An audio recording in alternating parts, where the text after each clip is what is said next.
নিচে আয়। তুই রুমিকে চিনতে পারিসনি? কলিং বেলের শব্দে বুঝে গেছি ভাইয়া এসেছে। তাহলে নিচে নামিসনি কেন? আয় তাড়াতাড়ি আয়। কেন নামবো? ও একবার আমাকে ডেকেছে। আচ্ছা মা, কাউকে বলে দাও তো যদি কারো চকলেট লাগে তাহলে নিচে এসে নিয়ে নিতে।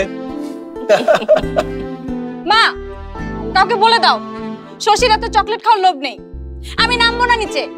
ঠিক আছে মা, কেউ না আসলে নাই, সবগুলো চকলেট আমি আর তুমি খাবো, আর মামার বাড়িতে আমি আর তুমিই যাব।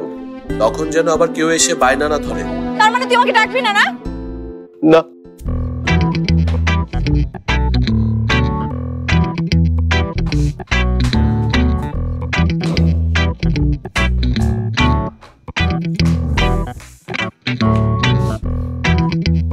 মা, কাউকে বলে দাও শশীকে না ডাকলেও শশী আসতে পারে। মা, কারো কাছে জানতে চাও তো যে তাকে না বললে সে তার ভাইয়াকে জড়িয়ে ধরে আদর করে দিতে পারে কিনা? না, পারে না।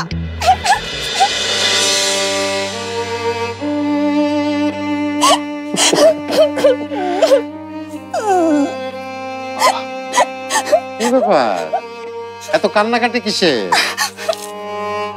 আচ্ছা, ছেলেটা এতদিন পরে বাড়িতে এলো, কোথায় একটু ঘরে নিয়ে বসাবে, একটু নাস্তা পানি দেবে, তা না একেবারে হাপুস নয় কাঁদতে বসে গেছো?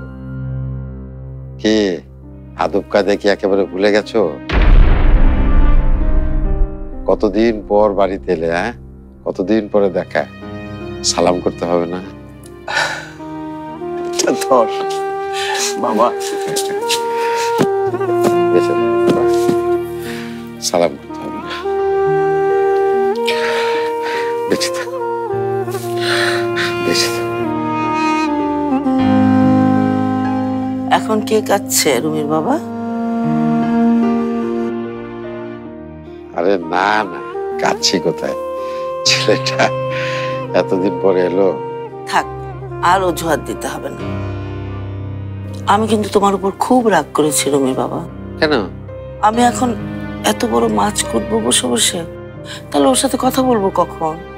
এটা নিয়ে তোমাকে চিন্তা করতে হবে না, মাছ কাটার লোক আমি সাথে করে নিয়ে এসেছি। ওই এসো।